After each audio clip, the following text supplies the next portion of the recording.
Thank you for joining us this evening for our Cumberland Family Academy workshop. Cumberland Family Academy is a Cumberland County Schools initiative. The Cumberland Family Academy is committed to enriching the lives of children by bringing parents, guardians, and schools closer together as equal partners. When families have high expectations for children and encourage them to work hard, they support and promote a child's academic, social, and emotional well-being. The purpose of the Family Academy program is to provide families with the necessary tools to support the success of their child's education. This evening, our workshop presenter is Angela Adams, Elementary Education Science Curriculum Specialist. And Angela, I am turning it over to you for hands-on, minds-on, learning at home for science success. Thank you so much. It's so nice to be here and be a part of it. I am excited to speak tonight about hands-on, minds-on learning for science because it's one of our biggest feelings and biggest ideas that we use in science, that we want it hands-on, minds-on, not just in the school learning environment, but also in our home environment. So as we proceed through our slides tonight and we're following through them, we're going to be using some of the same practices that your teachers will be using with your students in their classrooms so that you kind of see the language that we use in science and the way that we move through it. So she's gone through our workshop guide, so we'll continue through that and start. These are our objectives for tonight. And so we're going to start with our introduction. And I am a homegrown Cumberland County graduate of the high schools, the elementary schools, and the universities. And I'm very proud to be able to say that because I think that shows that where we work in our schools brings back those people that grow with us as we go through the school experience. So I'm very excited to be able to say that the things that I know in Cumberland County, I understand through science from growing up and watching it and watching the changes in the experiences. So that's how I want us to engage our students. We use a 5E learning plan. And so tonight we're going to be going through the 5E learning plan as well, engaging you in the way our students engage in science. We're going to explore how our students use learning experiences that are personal and relevant to them, as my background of growing up in our county and having county experience has helped me educate the teachers of where we're headed with our students' learning. And then we'll explain and extend our student learning experiences even deeper. And then we'll talk about how we do evaluation and those 2E's at the end that I just think are some of the most marvelous 2E's that we can have in science. And then again, we'll go back to questioning if you have any questions you'd like to ask. So looking at our first slide is our engaging slide. So we'll move into engaging students. How do we engage students? When we want to engage our students, we want our students to bring what they already have. They have excitement about learning. They are curious. They want to do problem solving, critical thinking skills. They arrive in our classroom as kindergartners, bringing these skills with us. And so in the skills that they bring with them, we want them to use that curiosity that they know about the world to find more and deeper things and to create understandings. What is it I need to know more about what I'm asking and I'm looking at? What do I wonder more about? What do I notice? And what do I observe? And then after they do those, we want them to go back and tell us, what do I see?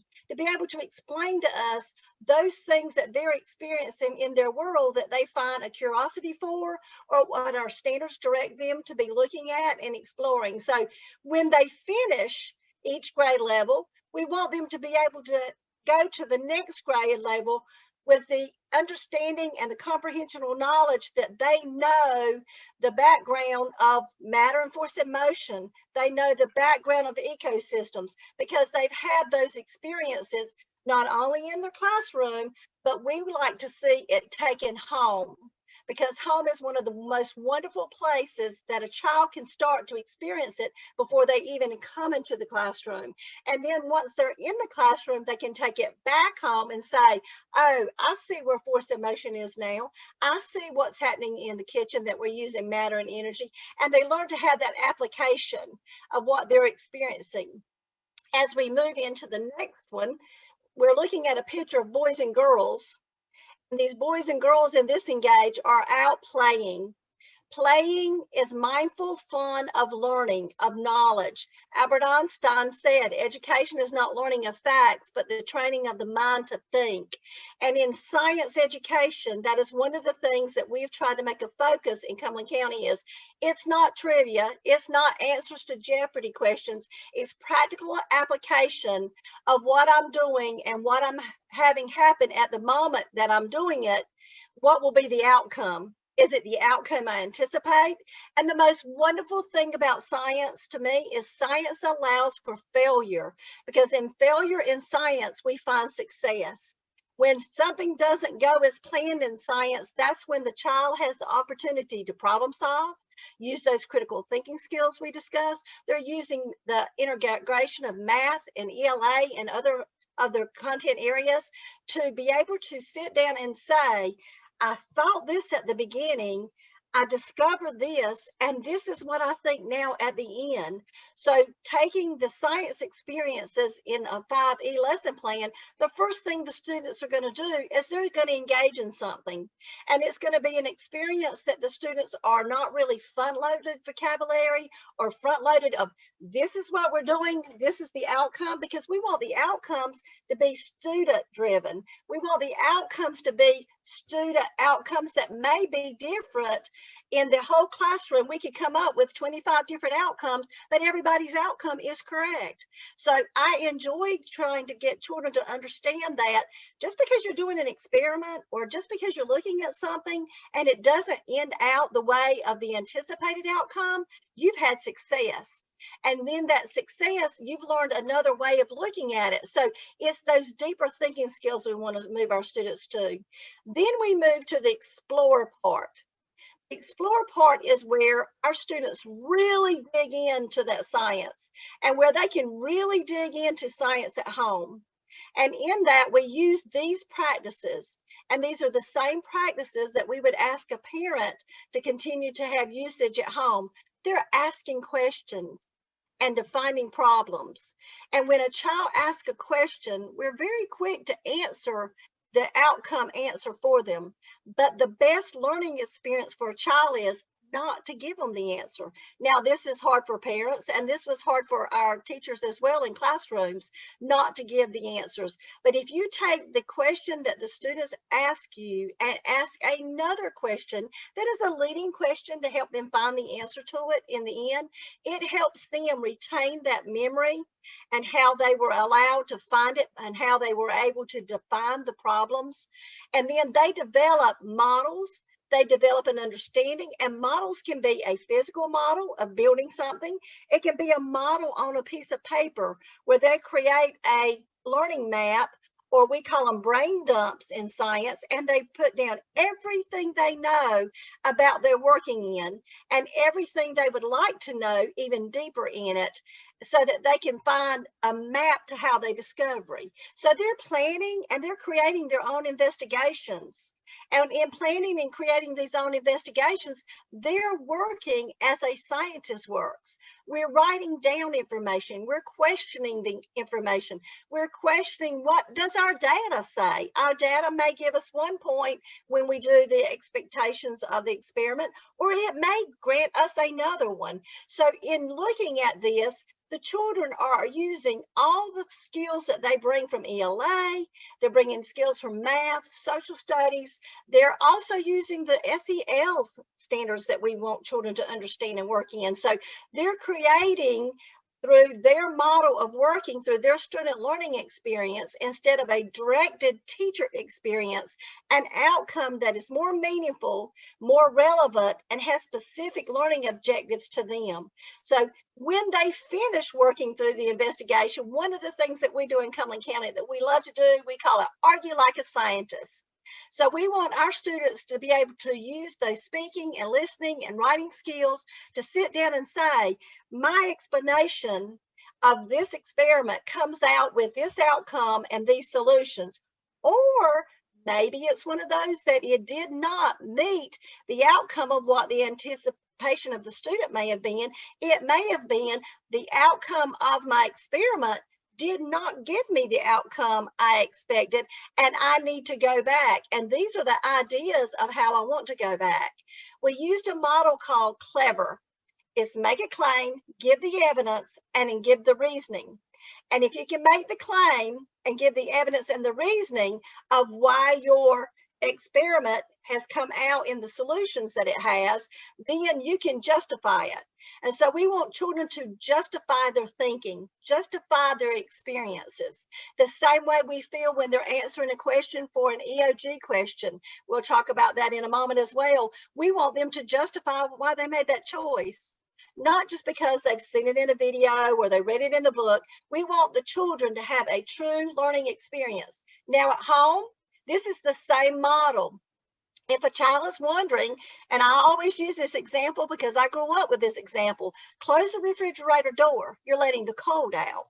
But as we study energy, heat, and transfer, we understand the difference between cold going out of the refrigerator, or is it the heat going into the refrigerator? So how is heat transferred? So those are comments that you can make to students. Now, in today's world, the nice thing is they can go and Google it and they can find answers. But once they Google and find the answers, that's not enough. Maybe ask them, take that question to your teacher at school and have a conversation with your teacher. Or do you have a group at school during your science time that you might have that conversation? So extend their learning experience outside of that moment so that they share it. Brain research says the more a child talks about it, writes about it, has that informal experience outside of classroom instruction, the more retention they have of that and the more that they will retain it. So we want the students to take it from the classroom knowledge to the home knowledge. We want them, if they have home questions, to bring them to the classroom, and we want to be in an interconnected model of working together. So when you're working as a parent of a child that has a student learning situation that they're working on, ask them the questions instead of giving them the answers. Give them leading questions. Give them places they might can find it outside, might find it in your kitchen area. It might be a toy that they can pick up and see the same experience with their toy. So challenge the children to think outside of what they learn at home and challenge them to think outside of what they learn at school and connect them together. And then we move to the one that is embedded really in all our 5 E's. It's explaining why. We want our children to learn why. We want them to have a personal understanding. And these are things that I've led to or already discussed a little bit in Explore, because in a 5E model, we're engaging, exploring, explaining, elaborating, and evaluating in almost every E that we're working in. It's the depth of the different E's that we're going in. So when you're explaining, you're not engaging and exploring as deeply, but you might want to bring in another scenario so the students aren't looking at the same situation. They're transferring what they learned from one situation into another one. An example one I always use is roller coasters. Students may have ridden a roller coaster. They may have seen a roller coaster on YouTube. We build roller coasters in our classroom environments using toilet paper holders and marbles. But how might your child create another roller coaster using just the materials in your home? It uses the same principles. It uses the same vocabulary and will have the same outcomes for the children. But they are physically applying what they experienced and engaged and in learning, and they can tell you why.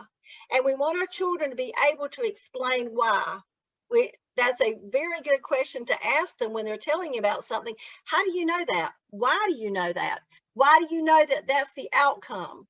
So that they can go deeper into explaining and pull back from that critical thinking, problem solving, and of course, curiosity and wonderment. They want to know why. And then after we have worked through our engage and our explore and our explaining, we bring our children back to one more before we leave it into looking into the evaluation part. In this part, we're extending the student learning experience. We're elaborating. And this is, again, where I have talked about all the way through. We're going to go in your backyard. We're going in your homes. We're going to go in the car, in the vehicle. You might see it out when you're on a highway. One of the questions I always ask my first grader is, what kept your bus from sliding off the highway today? It was raining. So they have to understand friction and force and motion and the tire tread and that the water on the highway, the depth of the water. So all these things come together that teach their standards in one moment. So when you're with your students and you're out somewhere, and it can be just running to Walmart, observe the animals that are around. Observe what plant life we have around. Watch the cloud movement, the temperature and the shade and the sun. Oh, we always are looking for a cooler spot. Why is it cooler? And so again, listening for sounds, exploring rock types. These are just a few of the objectives that we look at in science. There are many objectives that we look at, and that's one of the things that I want you to talk to your students about. If you would like to know what those are, we'd like to share those with you. The teachers can share those with you. And then in your homes, the children are testing toys for distance. They don't have to have a ruler. They could use a set of paper clips. They could use forks if they have forks that they want to measure with. That's called formal instruction using measurement. So it doesn't have to always have a list of science experiments that you think that has to be used, and it doesn't always have to be measured or assessed in the way. Any way that the child is experiencing it is an experience that goes into their brain and becomes permanent knowledge. And we want that permanent knowledge for them to be able to pull out later to mesh it with something else they learned that is new. Planting a seed, a simple seed, and putting it in the sun and putting one in the shade. And one of the things that I love is the kitchen is full of it. Now, we always talk about science safety. We never start a science experiment in the classroom that we don't discuss science safety. But in the cooking of a kitchen, we have so much heating and so much energy going on and so much cooling that's happening that it is one of the most bang for your buck places that we can see our heat and energy standards continued. And then again, with the force and motion, our toys continue so much force and motion. And then the natural environment of the ecosystem is the animals and the plants and the temperature and what's happening in our weather. Our weather can be judged very simply by watching the clouds in the sky. And our children in first and second grade are learning about clouds and looking at clouds. By the time they get to fifth and eighth grade, they're extending that to where they almost are using the exact same language as a meteorologist. So we want our children arguing like a scientist, talking like a scientist, and thinking like a scientist. And then that moves us into our final E, valuations. One of the things we do also in science, we don't wait to the end results to evaluate. Our students are working and receiving a informal or formal evaluation. Informal might be just a comment with a teacher asking a question about challenging the children to go to the next level. We're not always working for a testing of our children, or we're not always working for the EOG. We're working for children to obtain knowledge that will build knowledge from grade level to grade level that will turn this into their career. Every career that exists today, I guarantee you, I can find some science related standard in it, because every career that our children will be working in, and even in the careers that are going on today, science is one of the very first things that we see in those careers. So we want our children to understand that I'm not learning science for a test. I'm not learning science for multiple choice questions. I'm not learning science for the EOG. I'm learning science for me. And this science that I learned for me is going to help the talents I have, the interest I have, the curiosity that I have about the world around me just grow larger. Albert Einstein said, I have no special talent. I'm only passionately curious. And that's what we want our children to do, is take their curiosity that is already there, their interest that is already there, take the standards that we are required to teach and build so that they come out with a plethora of knowledge that they're just excited to share. They want to go and gain more about their world that's around them, and they want to learn more about science. And they want to understand that everything in the world is working together and how it works together, they will understand. So as you're working with your students, ask them questions, but ask them questions for them to know that the question is for their personal gain and their personal knowledge, and that personal gain and knowledge is what's going to extend into their careers. Many children actually in our 3rd, 4th, and 5th grade have made decisions of what I love about science that lead them down the path to a science career. And we want to continue that because we know that our students have to have a happy life, and a happy life is working in your passion. And as you can clearly tell, my passion is working with students and working with science. So I live a happy life by sharing these things with our teachers, our students, and hopefully tonight our parents of Cumberland County can take some of the information that we've shared, and you continue your students' adventure in the 5E plan of engaging, exploring, explaining, and then elaborating and extending so that they have an evaluation, but mostly they develop that enthusiasm and that enjoyment of I love learning and I love learning about the world around me. We're at the questions time. If anybody has any questions, we're welcome for them to answer it. I am easily found in the Cumberland County website as Angela Adams, and you can get my email. And if you have any difficulty with that, you can call the front desk of our main number, and all you have to do is let them know that you're looking for the science lady, and they know who to connect you to. Now, in your adventure of going and moving this forward, if you have any questions that your teacher can provide standards, if you have any questions of how you can help support vocabulary or these concepts, your teachers can also supply what we call science snapshots.